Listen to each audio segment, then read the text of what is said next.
Hey everybody, welcome to PC Perspective. I'm Ryan Shrout. I'm here today to talk to you about a new tablet from Dell. That might surprise you a little bit that we're going to focus on something like that. But this is the Dell Venue 8 7000. The Dell Venue is a line of Android tablets and tablets that have existed for a while. This is a brand new model. We actually talked about it and looked at it at CES just this past January.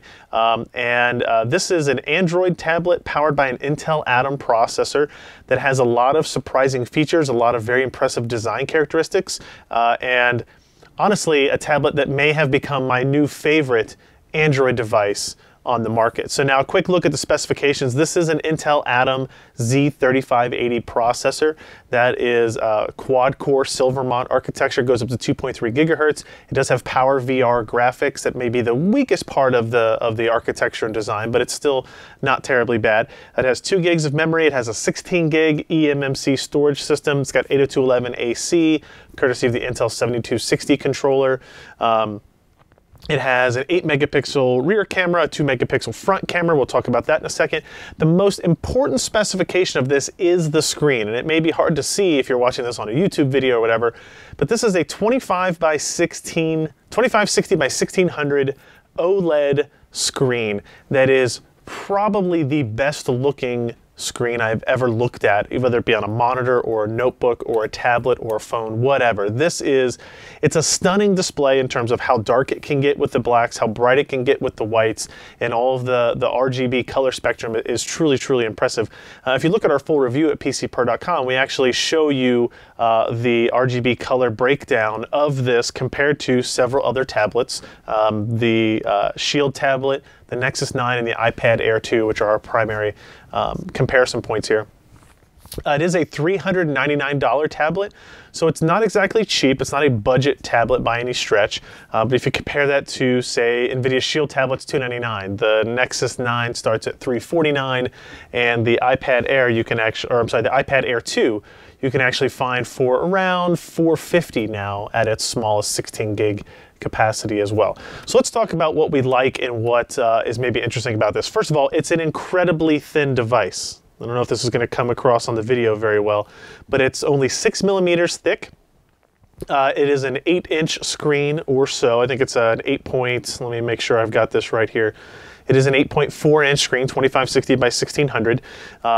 You have, on the left-hand side, you have a power button and your audio rocker. On the left-hand side, or the right-hand side there, you've got a micro SD card slot. So even though the 16 gigs of storage is pretty low, because you really only start with about 10 gigs after the operating system's installed, you do have extra capacity there, courtesy of that micro SD card. And on the back, it's really nice. I like the kind of metal finish that we have here. It's well branded. It's not gaudy with the Dell or Intel logos in the back here. But there are some interesting things. Notice here this black stripe on the back. It's very fingerprinty and smudgy. Unfortunately, that's your primary rear camera down there. And this is a pair of 720p cameras that are actually used for depth measurements, and we'll talk about that in a second as well. But that's kind of your walk around of the device. Performance on it is pretty good. It is an Atom, like I said, an Intel Atom Silvermont architecture. If you look through our benchmarks, our CPU benchmarks, our GPU benchmarks, it's not going to win a lot of them. It's frankly going to fall behind the Tegra K1 with the Denver core, and the A8X that is in the Apple iPad Air 2 on a fairly regular basis, and by considerable amounts in some cases. Now, the real-world end-user experience of using the device has actually been quite positive. Intel has worked with Dell very, very closely in terms of tuning the operating system and tuning the drivers and tuning everything to make this a smooth user experience. So if you want to open up a web browser and you want to scroll through some websites, like ours, or if you go to any of the other let's say more demanding websites like The Verge or Polygon that have a lot of images, a lot of script that load. Scrolling on it is very smooth, it's very responsive. And even playing games on it, unless you're playing kind of the highest end of high-end Android titles, this is going to be able to do that. You look at something like Modern Combat 5, which is exactly the ripoff of Call of Duty Modern Combat as you would expect it to be. Plays about 24 frames per second on this, plays at about 29 frames per second on the Tegra K1 NVIDIA Shield tablet. So very close there and a very similar user experience, if you will. Now, the build quality of this, not only is it thin and light, but it also feels very sturdy. I should point that out as well. It feels like a high quality, high-end device. It doesn't flex, and it feels like you don't want to, but it feels like if you dropped it, it would be able to survive one of those impacts. The display, I can't really say enough about the display. It is probably my favorite display I've ever looked at. I would love to see this blown up into, say, a 30-inch screen. But in terms of being able to read on it, it's great. Being able to watch movies on it, it's fantastic. Google Play just recently gave away the movie Gravity that has obviously a lot of scenes in space, the whole thing actually. And so the contrast ratio you get between the incredibly dark blacks and the incredibly bright whites is stunning to look at on a display like this. So even watching a movie on an 8.4-inch screen can be a pretty positive experience, actually. Let's talk about the one thing on it that I'm kind of not a fan of, and that's the camera situation here. If you look at this device, you'll notice that it's incredibly thin bezels all the way around, except at the bottom, where you have your speaker and you have your front-facing camera down here in the kind of the bottom left-hand corner.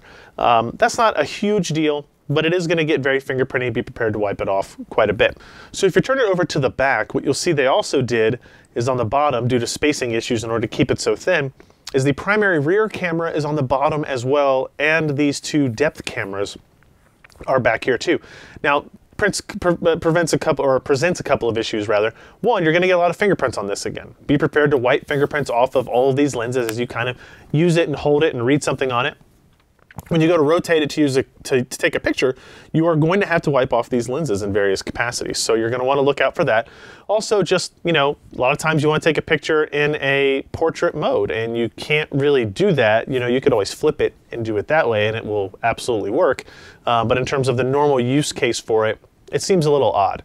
The other thing I have to say is the camera quality is not spectacular. Even though it's an 8-megapixel rear primary lens on it, if you compare it, if you go to PCPro.com and you look through, we've got a good slider presentation that allows you to compare images taken on the Venue 8-7000, the Shield tablet, the Nexus 9, as well as the iPad Air 2. You can get side-by-side comparisons of what these look like. And the truth is the resulting images from the camera on the Venue 8-7000 are not as good as any of these other three cameras. And in a couple of instances, especially like in the low light capability, it's significantly worse. So this is a great tablet for a lot of use cases: reading, gaming, movie watching, consuming audio and video. It's great for that. Not great for photography. It can work in a pinch. Outdoors, obviously, you're going to get a much better experience than otherwise. The other thing that it does is, because it has what they're calling the Intel RealSense technology on the back, the 720p kind of depth cameras, it actually takes a picture with all three at the same time, and then it combines the resulting images to kind of measure the depth of the primary photo. So what you'll see is that you're able to selectively apply either like Instagram style filters to it, and you can do them at varying depths on the photo, or you can actually measure 2 points, measure the distance between 2 points in an image. And that's actually kind of neat and could be handy in some instances. Say you're taking photos of a house or an apartment, and you want to measure an estimated space, and will this piece of furniture I have fit in it? It wasn't 100% accurate, but I'd say it was close to 90 to 95% accurate in our testing. But there are some limitations in terms of how far in the distance it can actually go back before you can, in order to measure, like you can't go into an infinite distance and up to very close to the lens. It's not going to measure that. It seems to have some limitations there. It is a pretty neat feature, and it tells you about the ideas that Intel has in terms of kind of changing the user experience with those types of things, the RealSense camera and those types of technologies.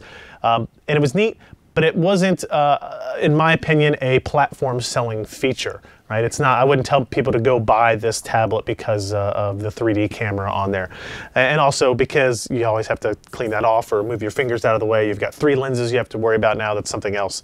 That's not ideal. Battery life on this device was substantially better than a lot of these other tablets we have in front of us. We measured in our Wi-Fi battering test over 9 hours of browsing. I think it was 11 hours of video playback. And compared to something like the NVIDIA Shield tablet, which many would consider the closest competitor to this in terms of, even in my opinion, of our previous favorite Android-based tablet, The Intel processor, again, has been tuned and tweaked to improve battery life dramatically over what you might have expected. So it gets better battery life than the other two Android tablets, including the Nexus 9 that actually has a larger battery in it.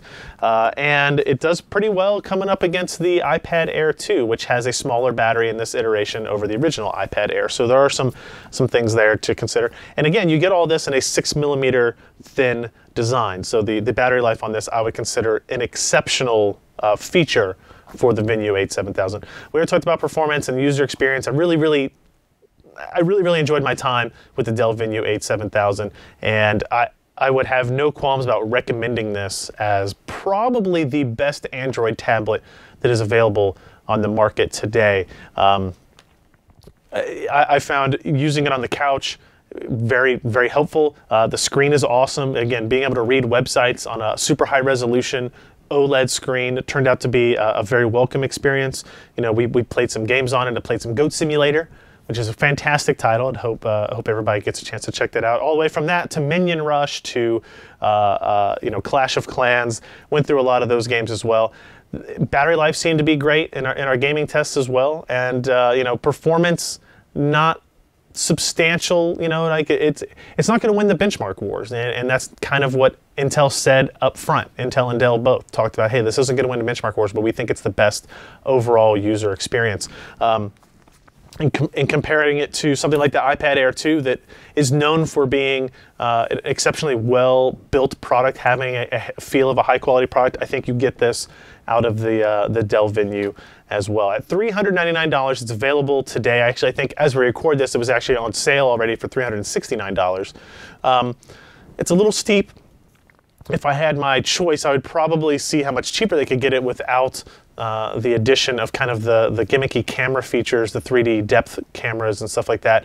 But my guess is it's not a dramatic difference there. But if you're on the lookout for an Android tablet, something that's high-end, something that's going to have a solid build quality, and you aren't completely enthralled with the idea of gaming on Android, which is what, you know, the NVIDIA Shield tablet is really kind of meant for, right? If you are a gamer and you want to take advantage of things like Game Stream and some of those NVIDIA Tegra K1 specific game titles, the NVIDIA Shield tablet is probably still best for that at $299. Everything else, I'm going to give it to this Dell Venue 8 7000 tablet for $399. We have a lot more detail, guys, in our review over at PCPro.com. The link is in the description here, obviously. But if you want to see side-by-side images of the photos that we took between all these tablets, if you want to see a comparison of the color space between those, we have them as well. I think we put a lot of work into this particular review. We can even show you a picture of the sub-pixel pattern on this, thanks to some of Alan's photography capabilities there, combining multiple lenses. But make sure you go check out that review. I think it's really well done, and it has tons of additional data if you want that as well. So thank you guys for watching this review of the Dell Venue 8 7000, and we'll see you next time.